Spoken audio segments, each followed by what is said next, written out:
in a state that's so liberal, and so many of our churches are really liberal, I'm not sure where I'm supposed to go to find good leadership, because I just went to the Lutheran church where I grew up and where I was confirmed, and they kind of glossed over Charlie Kirk and went straight into talking about like Melissa Hortman and other things that are obviously tragedies too, but they just glossed over Charlie Kirk, and that doesn't align with my values, glossing over somebody who died for his religion. And so I'm just wondering, how do I find a church here? Is it just trial and error, or what do I do? I'm no expert on Lutheranism, I gotta admit. However, in my experience as a Catholic, there are plenty of bad homilies and pretty liberal churches with all that sappy music from the 70s and the Birkenstocks, and we don't have to get into it, but it happens.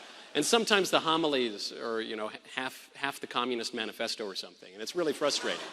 But I would say, ask yourself why you're going.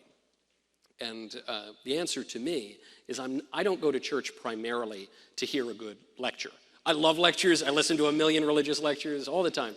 But I go there to worship, which is a different kind of act. In a way, it's sort of the distinction between the temple and the synagogue. And so I go there for an act of worship.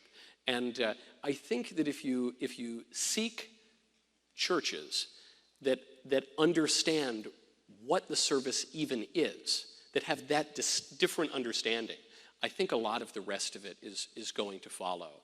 And in our modern culture, I don't think there's anything bad about going to the church across town, because what's going to happen over time is those liberal churches are going to peter out, because people are showing up on Sunday for something different than the worldliness that they get throughout the week.